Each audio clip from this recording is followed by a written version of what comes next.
여러분 안녕하십니까? 뉴스프리즘 시작합니다. 지급 여력 비율이 낮아 금융당국으로부터 개선 권고와 요구를 받아온 MG손해보험이 결국 경영 개선 명령을 받았습니다. 취재기자 연결합니다. 정지한 기자. 네, 정주환입니다. 금융위원회가 MG손해보험에 대해 경영 개선 명령을 내렸는데 어떤 내용인가요? 네, 금융위원회가 오늘 오후 정례회의에서 결정한 경영 개선 명령 조치는 금융당국이 할 수 있는 경고 조치 중 가장 높은 단계입니다. 지급 여력 비율은 보험회사가 가입자에게 보험금을 제때에 지급할 수 있는지 나타내는 수치인데요. MG손해보험은 지난해 3분기 지급 여력 비율이 86.5%까지 떨어져 금융당국으로부터 경영 개선 권고와 경영 개선 요구를 받아왔습니다. MG손보는 앞으로 2개월 내에 지급 여력 비율을 높이기 위한 경영 개선 계획서를 제출해야 하고 금융위는 제출 한 달 내에 승인 여부를 결정하게 됩니다. 여기서 계획서가 승인되지 않거나 MG손보가 계획을 지키지 못하면 업계에서 퇴출되는 절차가 진행됩니다. 사실 그동안 업계에서는 경영 개선 명령이 유예될 것이다 이런 관측이 많았는데 왜 이런 결과가 나온 건가요? 네, 새마을금고중앙회가 지난 14일 MG손보 경영 정상화를 위해 300억 원 규모의 유상증자를 의결하는 등 자본 확충 가능성이 높아지며 경영 개선 명령이 유예될 것이란 관측이 많았는데요. 금융위 관계자는 유상증자를 기한 내에 마친다는 조건하에 개선 계획을 승인했는데 기한을 지키지 못해 다음 단계로 넘어갈 수밖에 없다고 밝혔습니다. 금융위의 경고를 받은 MG손보가 5월 말까지 2,400억 원의 자본을 늘리겠다는 경영 개선 계획을 2차례 제출했지만 이를 지키지 못했다는 겁니다. 최근 MG손보가 다른 투자자들에게 투자 허락서를 받는 등 증자에 진전은 있었지만 실제 자본 확충이 이뤄지기까지 수개월이 더 필요하기 때문에 금융당국이 강경한 조치를 내린 것으로 보입니다. 지금까지 SBS CNBC 정주환입니다. 앞서 보신 것처럼 금융당국이 MG손해보험에 최후의 경고를 했습니다. 자본 확충 등이 불발되면 최악의 경우 영업 정지까지 벌어질 수 있는데요. 왜 이런 상황까지 오게 된 건지, 고객 피해에 대한 우려는 없는 건지 자세히 알아보겠습니다. 박규준 기자 나와 있습니다. 박 기자, 지금 이제 가장 좀 걱정되고 우려되는 게 이게 고객 피해 가능성일 텐데 지금 우려할 단계라고 봐야 됩니까? 아닙니까? 네, 말씀하신 고객 피해 우려 부분은 현재로서는 우려하지 않으셔도 됩니다. 네. 가장 우려되는 게 영업정지 등 위험이 현실화되느냐, 우선 그 부분이 될 텐데 이를 가늠할 수 있는 시점은 늦으면 석 달 뒤가 될 것으로 보이는데요. 우선 2달 뒤인 8월 26일까지 MG손보는 이 자본 확충에 대한 구체적인 계획안을 마련해서 금융위원회에다가 제출을 해야 됩니다. 이후 한 달 동안 외부 전문가들이 심의를 해서 금융위원회 그 결과를 통보하게 되는데요. 이 계획서를 만약에 금융위원회가 승인하지 않으면, 그러니까 불승인을 하면 최악의 경우에는 MG손보는 영업정지 그리고 외부 관리인 선임이라고 하는 강도 높은 조치를 받게 됩니다. 지금 최악의 경우라고 말씀을 하셨는데 네. 그런 최악의 경우라면 고객들의 피해는 없는 겁니까? 어떻게 되는 겁니까? 최악의 경우는 MG손보가 파산하는 경우인데요. 네. 그런 경우라고 해도 고객 피해는 없다고 보시면 됩니다. 금융산업의 구조 개선에 관한 법률, 이 금산법이라고 하는데요. 네. 이 법률에 따라서 이 보험사가 파산한다고 해도 이 보험 계약 이전 제도라는 게 있거든요. 그러니까 다른 보험사로 MG손보 가입자들의 계약이 넘어가기 때문에 큰 문제는 없다고 보시면 됩니다.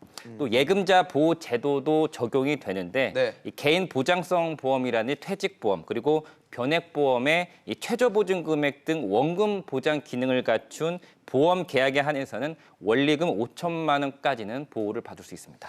그렇다면 MG손해보험 입장에서 이 최악의 상황을 좀 피할 수 있는 자구책 뭐가 있을까요? 자본 확충을 하는 게 시급합니다. 증자를 해서 안정적인 지급 여력 비율을 확보하는 게 중요한데요. 네. 리포트에서도 나왔지만 지급 여력 비율이라는 거는 이 보험사가 가입자에게 제때 보험금을 지급할 수 있는 능력이 있는지 이것을 따지는 개념입니다. RBC 비율이라고도 하는데 이 비율을 유지하는 게 핵심입니다. 애초에 MG손보가 당국에 약속했던 자본 확충 금액은 2,400억 원입니다. 이 과제는 이미 300억 원 자본 투입을 의결한 실질적인 대주주인 새마을금고중앙회 이외에도 다른 투자자들이 자본 확충에 참여를 해야 한다는 점입니다.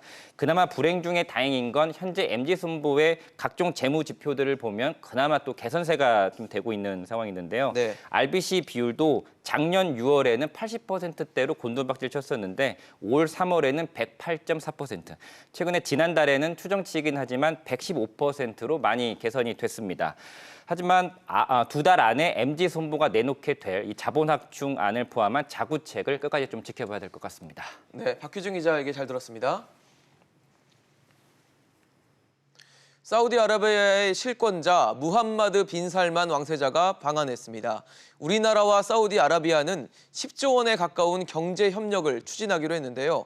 취재 기자 연결합니다. 김성훈 기자. 빈 살만 왕세자가 문재인 대통령을 만났다면서요. 무슨 얘기를 나눴나요? 네, 문재인 대통령과 빈 살만 왕세자는 오늘 오전 청와대에서 정상회담을 가졌습니다. 주정상은 기존 건설과 에너지 분야뿐 아니라 정보통신기술과 국방, 의료 등의 분야로까지 협력을 넓혀나가기로 했습니다. 양국 정부는 자동차와 수소경제 분야 협력을 강화하는 내용의 양해각서를 맺기로 했습니다. 그러니까 양국 기업들 사이에 협력 방안이 논의가 됐다는 건데 자세히 좀 짚어주시죠. 네, 빈 살만 왕세자는 이재용 삼성전자 부회장과 정의선 현대차그룹 수석 부회장 등 4대 그룹 총수들과 오찬을 함께하며 사업 협력 등에 대해 논의했습니다. 또 오후에는 문 대통령과 S-오일의 정유 석유화학 복합시설 준공식에 함께 참석하기도 했는데요. 이 시설은 사우디의 국영석유 기업 아람코가 5조 원을 투자한 건설 프로젝트입니다. 아람코는 S-오일의 추가 설비 프로젝트에 7조 원을 더 투자하기로 결정했습니다. 아람코는 또 현대차와 수소에너지와 관련해 포괄적으로 협력하기로 했습니다. 두 기업은 수소 충전소 구축과 수소전기차 보급 등에 대해 협력합니다. 탄소 섬유와 미래차 부품 기술 개발도 함께 추진합니다. 현대중공업도 아람코와 4,800억 원 규모의 선박 엔진 공장 합작 투자 계약을 맺었습니다. 산업통상자원부는 양국 기업과 기관들 사이에 모두 8건의 양해각서와 계약이 체결됐다고 밝혔습니다. 규모로는 83억 달러, 우리 돈 약 10조 원에 달합니다. SBS CNBC 김성훈입니다. 수백억 원대의 상속 재산을 국세청에 신고하지 않은 고 조양호 한진그룹 회장의 동생들에 대한 1심 선고 결과가 나왔습니다. 그리고 조현아 전 대한항공 부사장은 남편과 아동학대 혐의로 검찰 수사를 받게 됐습니다. 자세한 내용 취재 기자 연결해 들어봅니다. 안재희 기자, 우선 고 조양호 회장 동생들의 1심 선고 결과부터 전해주시죠. 네, 서울 남부지법은 오늘 오후 조남호 한진중공업홀딩스 회장과 또 조정호 메리츠금융 지주 회장에게 각각 벌금 20억 원씩을 선고했습니다. 두 형제는 조중훈 선대 회장으로부터 450억 원 규모의 스위스 예금 채권을 상속받고도 세무당국에 신고하지 않아서 재판에 넘겨졌습니다. 두 형제는 지난달 결심 공판에서도 선처를 호소했었는데 결국 반영은 안 된 거군요. 맞습니다. 조남호, 조정호 두 회장은 지난달 열린 결심 공판에서 혐의를 인정하고 또 반성한다고 밝혔습니다. 더불어 선친이 세상을 떠난 직후 유언으로 분쟁이 생겼기 때문에 상속 내용을 신고할 수 없었다고 선처를 호소했는데요. 재판부는 그렇다고 해도 선친 사망 후 수년간 신고 의무를 이행하지 않은 점, 또 계좌 잔액이 상당한 점을 들어서 죄질이 가볍지 않다고 판단했습니다. 조현아 전 대한항공 부사장이 검찰에 송치됐다는 건 무슨 얘기인가요? 그렇습니다. 조현아 전 대한항공 부사장은 남편을 때리고 또 쌍둥이 아들을 학대한 혐의로 검찰에 넘겨졌습니다. 조 전 부사장과 이혼 소송을 진행 중인 남편 박모 씨는 지난 2월 조 전 부사장을 특수상해 등 혐의로 경찰에 고소했습니다.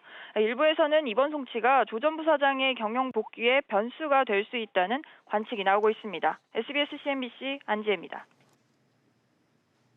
SK하이닉스가 데이터 저장 공간인 셀을 128단으로 쌓아 올린 4D 낸드 플래시 반도체 양산에 나섭니다. 세계 최초인데요. 건물로 비유하자면 세계 최고층 빌딩을 지은 셈입니다.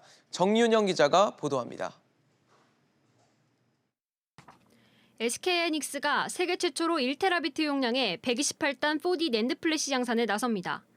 96단 4D 낸드 플래시를 개발한 지 8개월 만입니다. 현재 세계 낸드 플래시 메모리 반도체 점유율 1위인 삼성전자보다도 앞선 겁니다.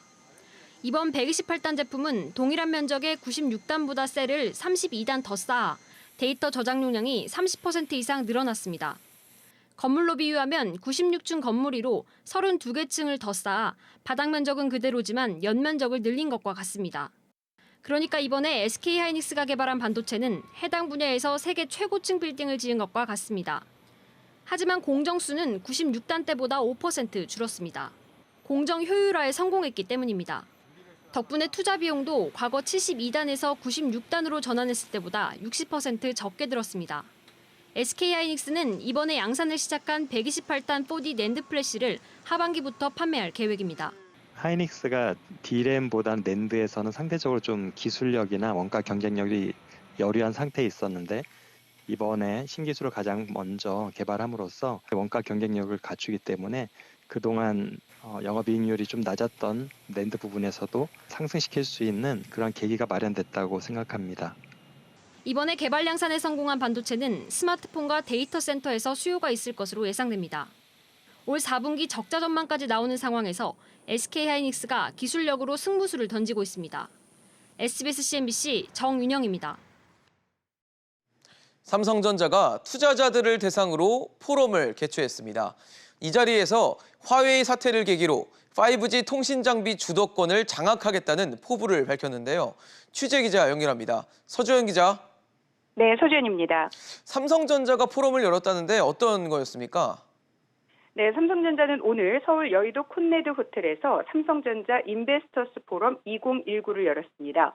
삼성전자는 투자자들에게 5G 네트워크 사업이 미래 먹거리로 중요하다는 점을 강조했습니다.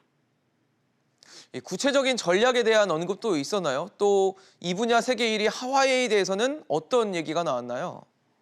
네, 삼성전자는 화웨이 사태로 기대와 우려를 동시에 받고 있는 상황에서 5G 통신 장비에서 주도권을 장악하겠다는 목표를 밝혔는데요. 내년까지 5G 장비 세계 시장 점유율 20% 달성을 목표로 전략을 집중하고 있다고 말했습니다. 최근 이재용 삼성전자 부회장도 세계를 돌면서 5G 영업에 집중하고 있는데요. 삼성전자는 기술 시연, 시범 서비스 등에서 5G 관련 세계 최초 타이틀을 갖고 있습니다. 반도체와 모바일 사업 부문에서의 핵심 전략도 공개했다면서요? 네, 그렇습니다. 최근 지속적인 가격 하락 등으로 불확실성에 놓인 메모리 반도체 시장에서 초격차 기술로 전 세계 시장 선두 자리를 지키겠다는 포부를 밝혔는데요. 특히 낸드 플래시의 경우 올해 6세대 3D VNAND를 넘어서 오는 2020년 7세대, 2022년 8세대 VNAND 양산을 목표로 제시했습니다. 모바일 사업 핵심 전략으로 스마트폰 라인업 강화, 5G 폴더블폰 사업화, 뉴 비즈니스 개척 등을 꼽았습니다. 갤럭시 노트 10이 8월 안에 출시될 예정이며 특히 S펜의 성능이 대폭 개선될 것이라고도 밝혔습니다. 지금까지 SBS CNBC 서주현입니다. 정부가 경제활력대책회의를 통해 게임과 의료 등 서비스 산업의 규제 완화, 그리고 70조 원 규모의 정책 금융 지원 등 대책을 발표했습니다. 제조업 위주였던 창업기업 조세 감면 등 세제 혜택을 서비스업으로 대폭 확대한 겁니다. 정인아 기자가 보도합니다. 정부는 오늘 홍남기 부총리 주재로 경제활력 대책회의를 열고 유망 서비스업을 대상으로 향후 5년간 70조 원 규모의 정책 금융자금을 지원하겠다고 밝혔습니다. 우선 과당 경쟁이 우려되거나 사행성 업종 등을 제외한 서비스업의 경우 창업 이후 소득이 발생한 5년간 소득세와 법인세를 50% 감면받게 됩니다. 중소기업 창업 후 3년간 16개 부담금을 면제해주는 혜택도 지식 서비스업으로 범위가 확대됩니다. 정부는 이를 통해 50만 개 이상의 일자리가 창출될 것으로 보고 있습니다. 여타 산업보다도 부가가치 창출 효과가 높고 일자리 창출 효과는 제조업의 거의 2배에 이르러 말 그대로 부가가치와 일자리 창출의 보물창고라고 할 수 있습니다. 규제도 풀기로 했습니다. 외국인 관광객이 국내에서 소비한 뒤 세금을 돌려받는 사후 면세점의 즉시 환급 한도를 200만 원으로 늘리고 의료 부문도 성형수술 부가세 환급 기간을 연장하는 등 외국인 의료 관광을 지원하는 데 중점을 뒀습니다. 외국인 대상 의료 광고 허용 지역도 확대됩니다. 현재 공항, 무역항, 면세점 등으로 한정되어 있던 외국어 표시 의료 광고 허용 지역을 관광진흥법상 32개의 관광 특구까지 확대하고 콘텐츠 산업의 활력 제고를 위해 온라인 게임 구매 한도를 폐지하고 셧다운 제도도 단계적으로 개선할 방침입니다. SBS CNBC 정인아입니다.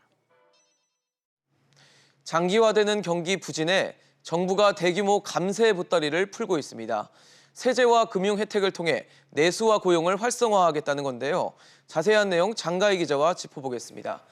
장 기자, 오늘 정부가 내놓은 서비스업 육성 전략을 좀 짚어봐야 될 것 같은데 어떤 내용이었습니까? 네, 4+1 전략으로 이름이 붙여졌는데요. 유망 서비스업을 대상으로 향후 5년간 70조 원 규모의 정책 금융을 지원한다는 게 골자입니다. 네. 각종 조세 감면 대상 업종도 서비스업 분야까지 대폭 확대하기로 했습니다. 여기에 규제도 많이 풀기로 했는데요. 외국인 방문이 많은 명동 같은 이 32개 관광 특구에서 의료 광고를 할 수 있도록 했습니다. 외국인 관광객의 쇼핑 활성화를 위해서 사후 면세점 즉시 환급 한도도 100만 원에서 200만 원으로 확대하기로 했습니다. 게임업계 셧다운 제도를 단계적으로 개선하고 성인 월 50만 원으로 설정된 결제 한도도 폐지하기로 했습니다.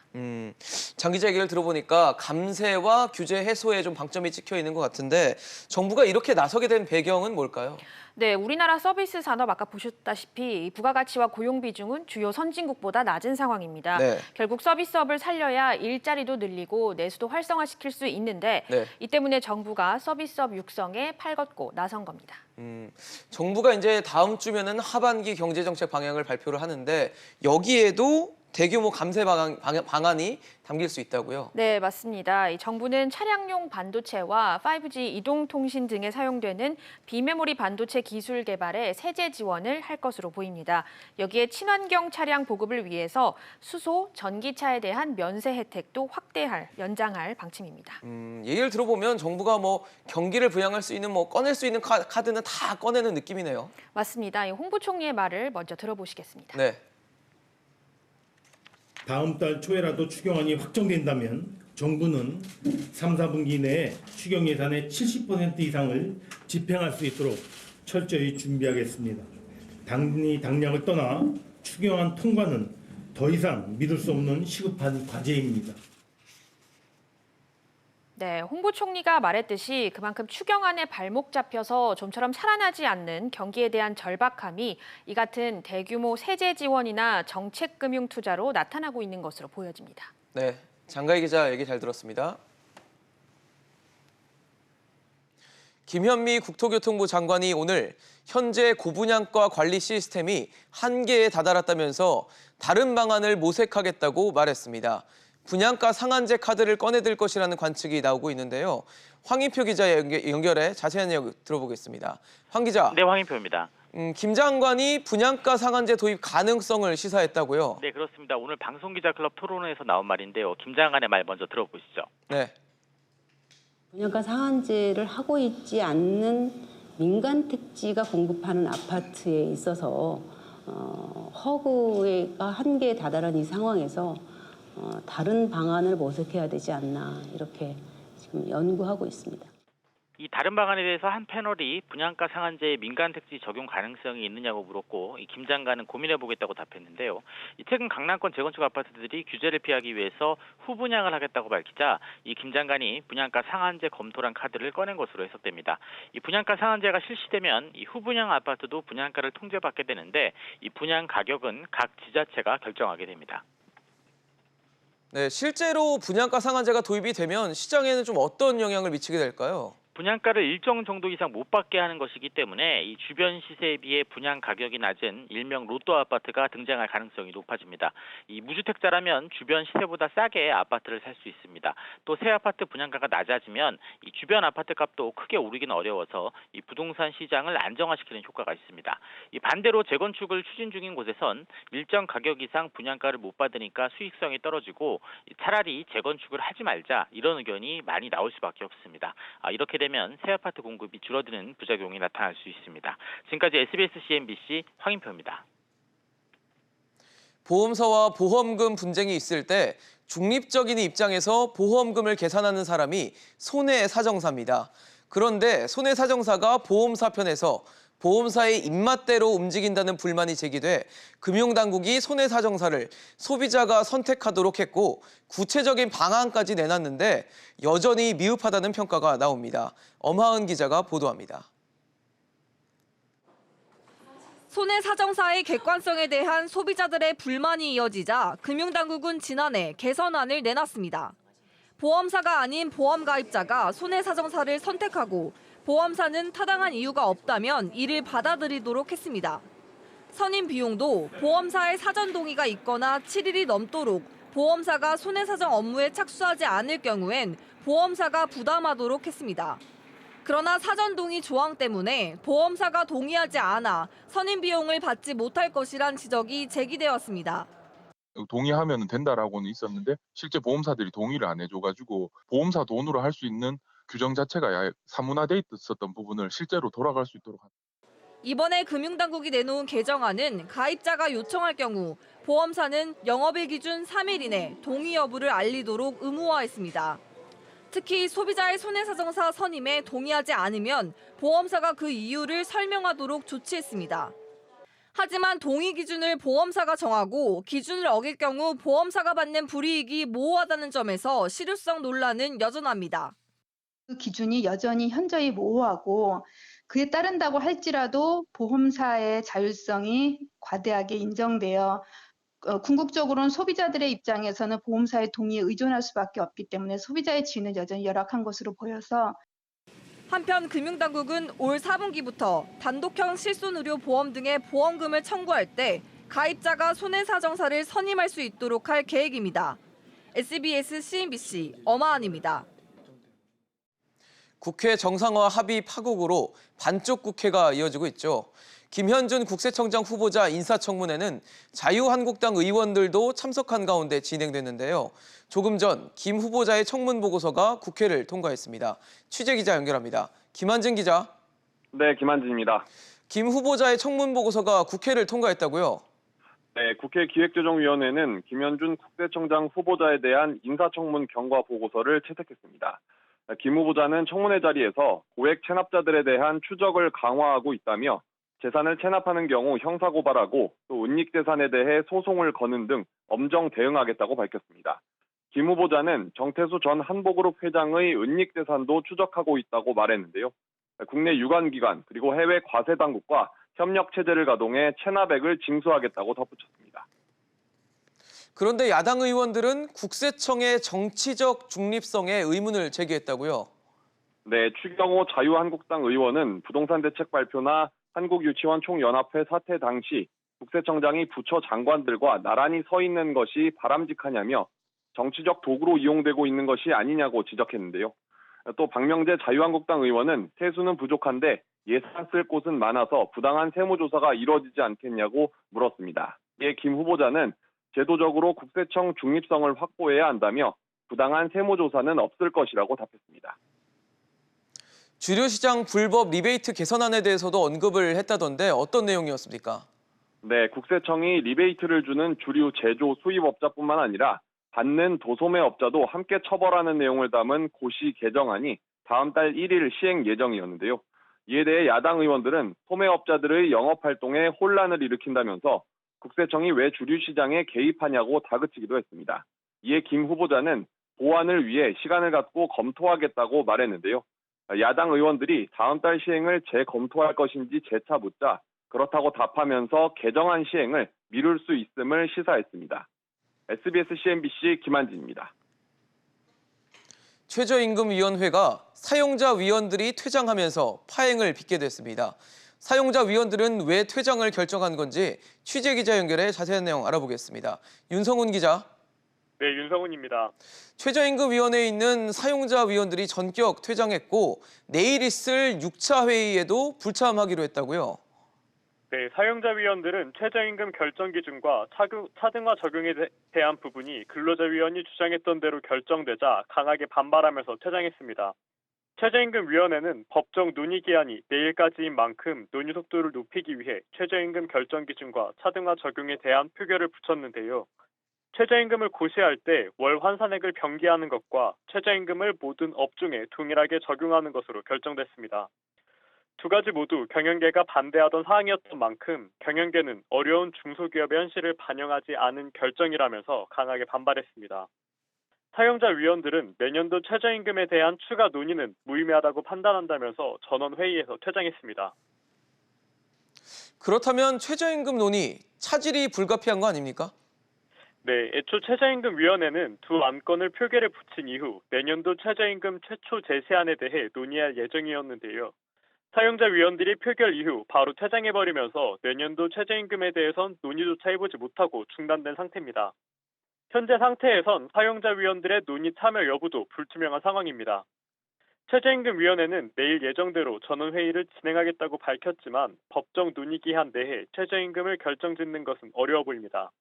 지금까지 SBS CNBC 윤성훈입니다.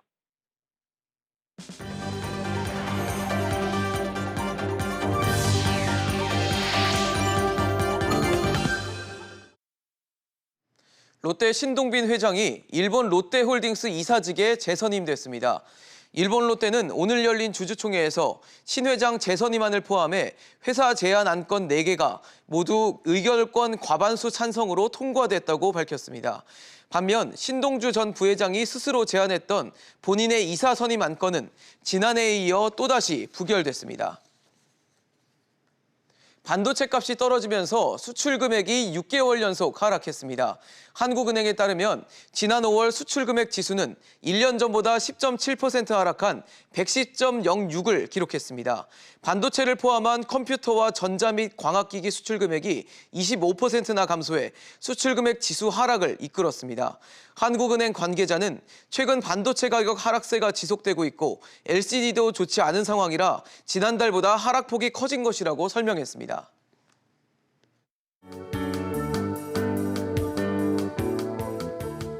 안녕하세요. K웨더 라이프스타일 예보 김민주입니다. 현재 북상하는 장마전선의 영향을 받아 중북부 지방으로 대체로 흐린 가운데 충청 이남 지역으로 비가 내리고 있는데요. 이 비는 저녁부터 중북부 지방으로까지 확대되겠습니다. 퇴근길 우산 챙기시기 바랍니다. 현재 제주도와 남해안에 호우특보가 내려진 가운데 내일까지 예상되는 강수량은 제주도와 전남, 경상도에 40에서 80mm, 많은 곳은 지리산과 남해안 부근에 120mm 이상의 많은 비가 내리겠고요. 전북과 충청에 10에서 30mm, 중북부 지역에 5에서 20mm의 비가 내리겠습니다. 이 비는 내일 오전 서울, 경기와 강원도, 제주도부터 그치기 시작해서 늦은 밤에는 전국 대부분 지역에 그치겠습니다. 내일 우리나라는 장마전선의 영향을 받다가 점차 벗어나겠습니다. 중부지방 오전에 비가 그치겠습니다. 수원과 충천의 아침 기온 21도로 시작하겠고 낮에는 30도까지 오르며 덥겠습니다. 동해안 지역 낮까지 비가 오는 곳이 있겠습니다. 속초의 낮 기온 25도, 강릉은 26도로 비교적 선선하겠습니다. 남부지방 낮까지 비가 오지만 부산과 대구는 저녁에 그치겠습니다. 전주의 낮 기온 28도, 부산은 26도가 예상됩니다. 이번 주는 장마전선의 영향으로 주말에 전국 대부분 지역에 비가 내리겠고요. 대기 불안정으로 인해 금요일에는 전국에 소나기가 내릴 것으로 전망됩니다. 지금까지 기상정보였습니다. 오늘 준비한 소식 여기까지입니다. 시청해주셔서 고맙습니다.